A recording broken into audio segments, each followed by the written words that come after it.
Eric Clapton tells us the truth about Buddy Holly, and it's amazing. Eric Clapton was born Eric Patrick Clapton on March 30th, 1945 in Ripley, Surrey, England. He was raised by his grandparents, and he thought they were his parents for most of his childhood. Clapton's early life was filled with confusion and feeling alone. Finding out that the sister was actually his mother left a big impact on him, shaping both his personality and the sad, soulful feeling that would later show up in his music. Even when he was really young, Clapton was amazedby the sound of the blues, a type of music based on real emotion and human struggle. He spent tons of horse listening to records by blues legends like Robert Johnson, Muddy Waters, and Bicking, whose influence would forever show up in Clapton's guitar playing and sound.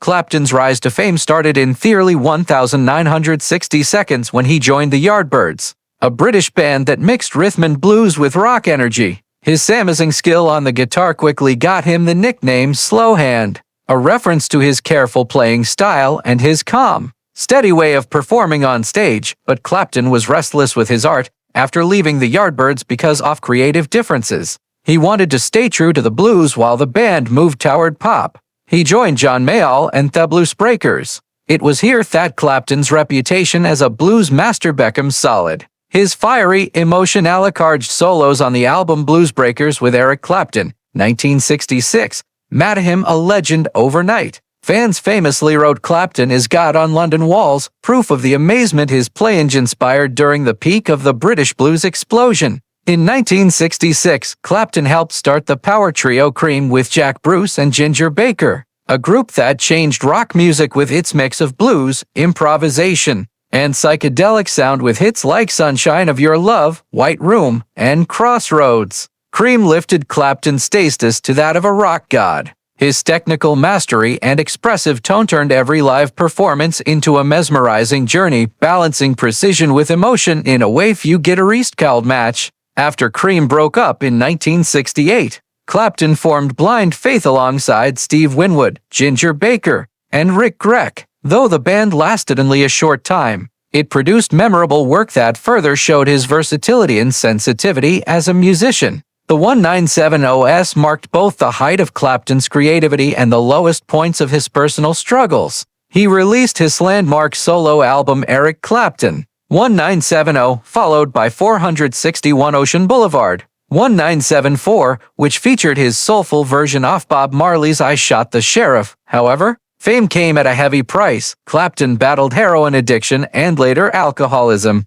both of which nearly destroyed his career and his life. Despite his demons, he continued to make deeply moving music, channeling his pain into songs that connected with millions. His 1977 hit Wonderful Tonight, written for Pattie Boyd, his muse, and the former wife of his friend George Harrison, remains one of the most tender love songs ever recorded. The most heartbreaking moment of Clapton's life came in 1991 when his young son Connor tragically fell to his death from a New York apartment building. The loss devastated him, but it also inspired one of the most touching and timeless songs in modern music, Tears in Heaven. Through this song, Clapton showed his expressing unimaginable grief and a longing for reunion in the afterlife. It became a worldwide anthem of mourning and healing, connecting with anyone who had ever lost someone they loved. The song won several Grammy Awards and proved Clapton's ability to turn sorrow into transcendent beauty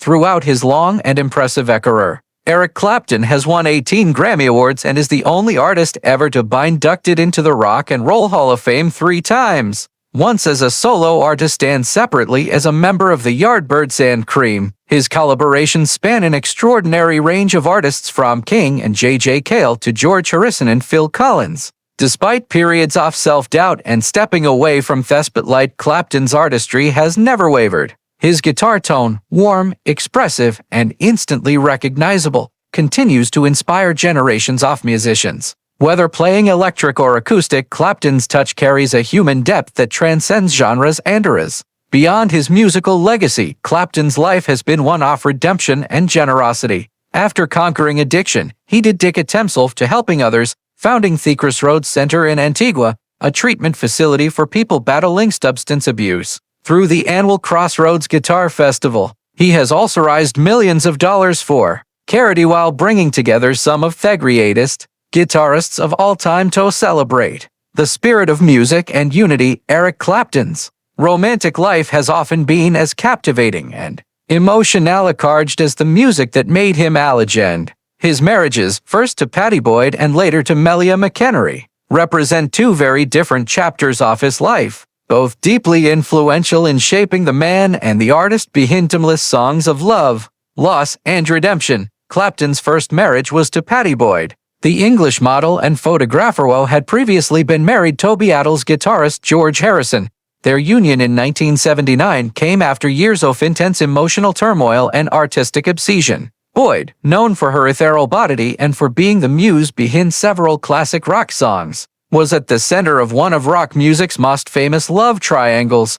Clapton had fallen deeply in love with her while she was still married to Harrison, and his unreturned passion for her inspired some of his most haunting and heartfelt music. The most notable of these was Layla, the searing, anguished centerpiece of his 1970 album Layla and their assorted love songs recorded with Derek and the Dominoes. The song filled with raw desperation immortalizes Clapton's yearning for Boyd and stands today as one of rock's greatest expressions of unfulfilled love. When Boyd and Harrison eventually divorced, she and Clapton began a relationship that culminated in marriage in 1979. However, their union was far from peaceful. Clapton was battling severe alcoholism and drug addiction, which took a heavy toll on their relationship, despite the love and inspiration that had fueled their romance. The marriage era increasingly strained as Clapton's substance abuse and infidelity created distance between them.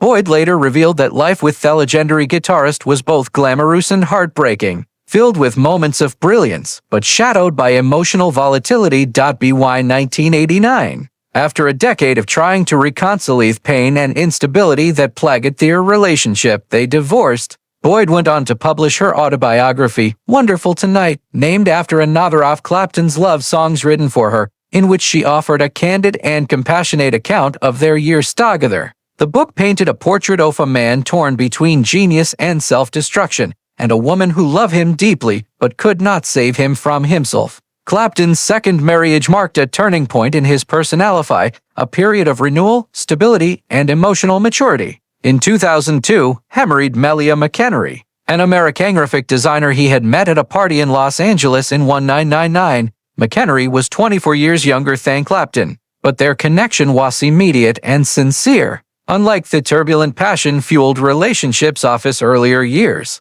this partnership brought him a sense of calm and balance. By the time he met Melia, Clapton had long since overcome his addictions. Having embraced sobriety in the late 1980s after years of struggle, he was also a father mourning the tragic loss of his young son Connor, who had died in 1991, an event that profoundly changed his outlook on life and inspired the emotional masterpiece Tears in Heaven.